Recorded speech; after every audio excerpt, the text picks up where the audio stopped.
Alors mes chers frères, cette bishara, cette bonne nouvelle a été commencée par Anas ibn Malik. Commentée par Anas, il dit que lorsque le musulman donc va mourir, cet ange annonce la bonne nouvelle. Et là, le musulman pour rien au monde ne retournerait de ce dunya. Il veut rencontrer Allah Azza wa Jal. Dans le hadith d'Abu Huraira, radiallahu anhu, quand c'est un homme pieux, quand c'est un musulman pieux, les anges viennent. Dans d'autres sources, il est dit qu'il y a 500 anges qui descendent du ciel et qui s'assoient Madd al-Basar, à l'horizon de ce musulman.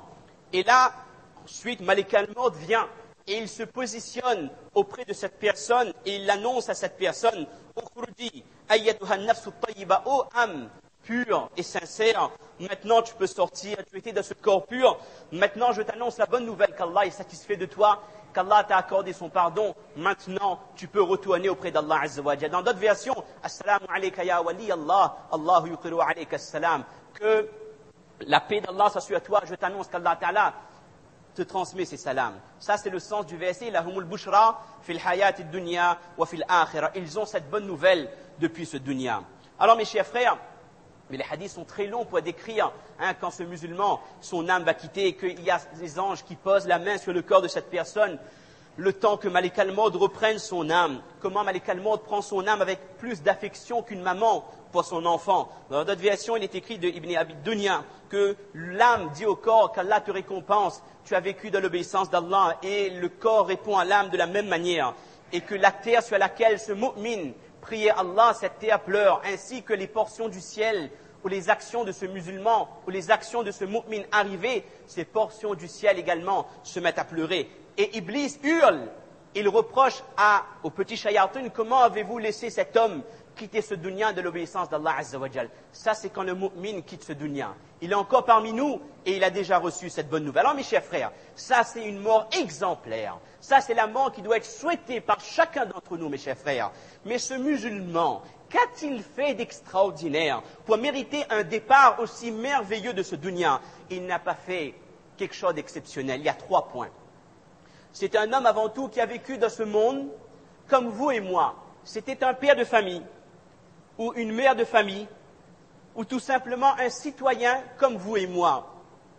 Et il vivait, il travaillait, mais voilà, il n'avait pas oublié qu'il a des devoirs dans ce bas monde envers sa femme, envers ses épouses, ses parents, tout ce qui concerne les huquq ou les ibad.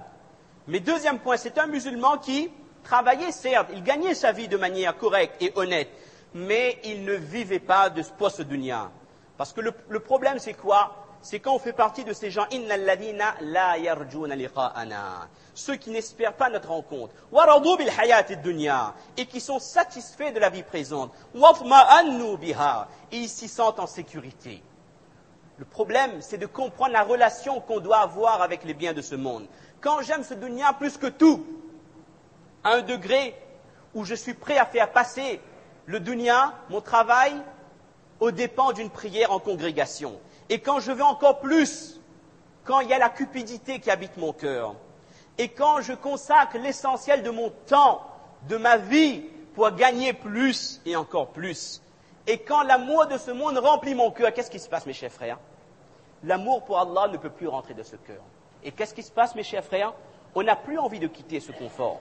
Et on fera partie de ces gens, man kariha liqa Allah, kariha Allahu liqa'a. Celui qui ne veut plus rencontrer Allah parce qu'il se sent bien de ce monde. Et paradoxalement, il n'a pas préparé ce moment clé. Et malheureusement, il ne recevra pas la bonne nouvelle de cet ange qui normalement annonce au mu'min qu'Allah est satisfait de toi.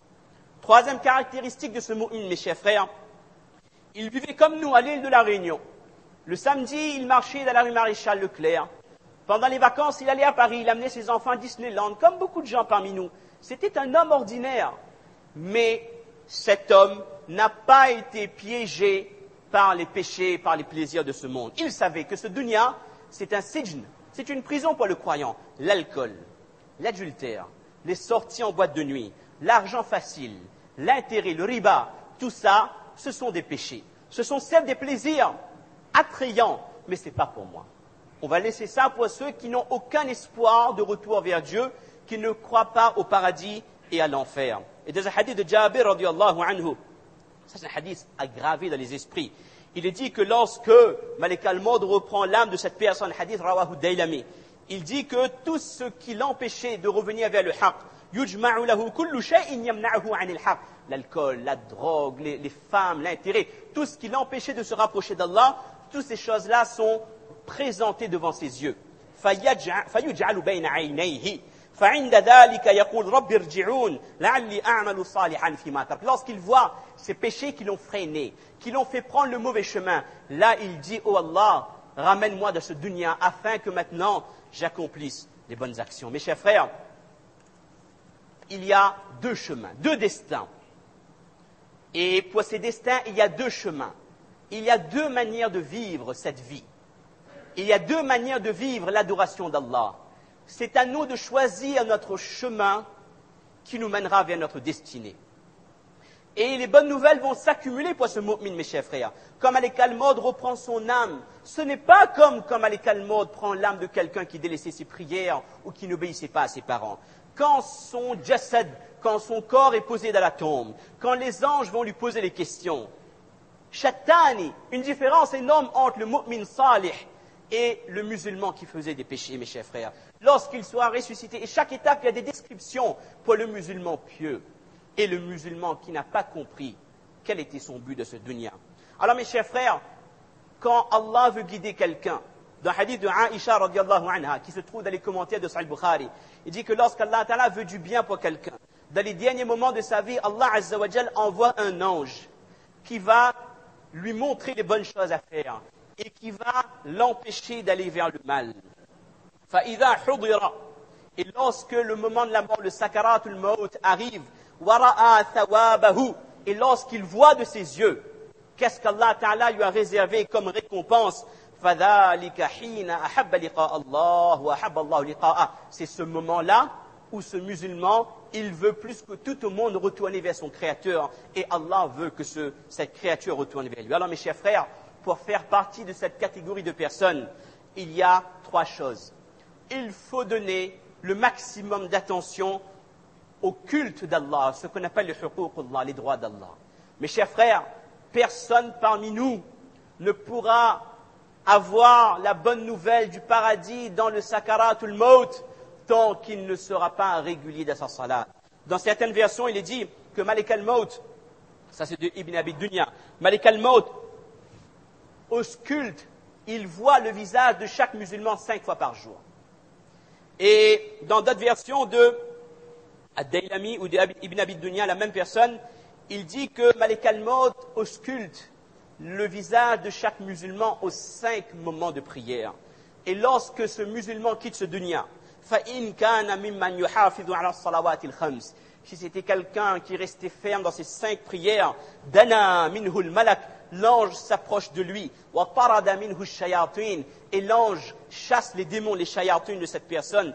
Et l'ange le fait prononcer le kalima avant de mourir. Mes chers frères, restez fermes sur ces salats. Imam Al-Qurtubi ibn Kathir, un d'entre les deux, il dit que la salat, c'est quoi? C'est vouer le culte d'Allah 5 fois par jour.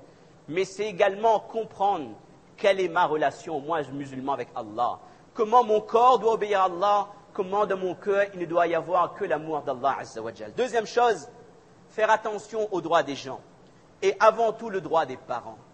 On pourra être les plus grands adorateurs d'Allah, jeûner tous les jours, faire des prières de la nuit toutes les nuits. Mais si notre père ou notre mère n'est pas satisfait de nous, là, yadkhulul jannata aq. Promesse du prophète sallallahu alayhi wa sallam, celui qui désobéit ses parents ne peut pas accéder au paradis.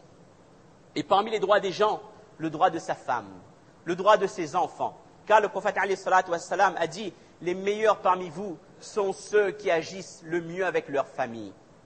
Mes chers frères, le fait d'agir avec ses voisins, avec les musulmans et ceux qui n'ont pas la foi, sachant que le prophète sallallahu alayhi wa sallam a dit, la chose qui pèsera la plus lourde à la balance le jour du Qiyamah, c'est quoi? Al-khuluqul hassan, le bon comportement. Et troisième point, faire extrêmement attention au péché intérieur, faire son tazkiya, enlever de son cœur l'orgueil, la jalousie, l'hypocrisie, tout ce qui nous éloigne de l'obéissance d'Allah. Mes chers frères, nous demandons à Allah Azza wa Jal de guider nos pas. Nous sommes musulmans, c'est la première étape. Nous demandons à Allah la deuxième étape, de nous guider jusqu'au dernier moment de notre vie pour accomplir les bonnes actions. et pour rester éloigné des péchés. Dans un hadith, le prophète dit que Allah n'accorde pas de tranquillité à un musulman, à une personne, pardon. Et Allah n'accorde pas de crainte à une personne. Celui qui de ce monde a la crainte d'Allah, le jour de la résurrection, son cœur sera apaisé, il n'y aura pas de crainte. Mais celui qui vit de ce dunya tranquille, il se plaît et il ne prépare pas sa vie de l'au-delà, impossible que cet homme soit heureux et apaisé dans l'au-delà. Et nous demandons à Allah de guider nos pas jusqu'au dernier moment, que lorsque l'ange de la mort arrive, avant qu'il vienne, il y a des anges qui nous annoncent cette bonne nouvelle, qu'Allah est satisfait de nous, qu'Allah Ta'ala donne la guidée à chaque personne ici présente et à chaque musulman. Et avant de conclure, mes chers frères, on a eu l'occasion ces derniers temps de faire la salat, par raison de santé, très loin de la Jamaat Kana, appuyé contre le mur. Et il y a eu un constat qu'on a fait depuis 5 ou 6 semaines, c'est un constat effroyable. Je n'imaginais même pas le nombre de personnes qui, pendant le khutbah, s'assoient au niveau du hawz, ou sur le banc, ou sur les derniers safs de l'escalier, et qui parlent alors que le imam fait le khutbah. Je n'imaginais pas qu'il y avait autant de gens. Je pensais qu'une ou deux personnes égarées, mais non. Il y a peut-être le quart de la masjid qui reste éloigné et qui, pendant le khutbah, parle. Sachez, mes chers frères, que vous avez fait un effort considérable. Vous avez quitté votre travail, vous avez écouté votre pause déjeuner pour venir assister à la salat al-Jum'ah, qui est le plus grand rendez-vous des musulmans. Si vous vous mettez à parler, si on se met à parler au moment que le khatib, que le imam fait sa prêche, vous ressortez de cette mosquée sans aucune récompense. Est-ce que c'est ça que nous recherchons? Si quelqu'un dit, si vous faites telle faute professionnelle à votre travail, à la fin du mois, vous n'aurez rien du tout. Personne ne veut ça. Alors, mes chers frères, que chacun prenne conscience de l'importance de ce Jum'ah et que chacun d'entre nous garde le silence total pendant le khutbah. D'accord? Si on avait plus de courage, on aurait pris notre courage à deux mains et pendant les deux khutbahs, on aurait fait passer ce message en français. Mais j'espère que le message est passé. Wa ma tawfiqi illa billah. Subhana rabbika rabbil izzati amma yasifun wa salamun ala al-mursalin.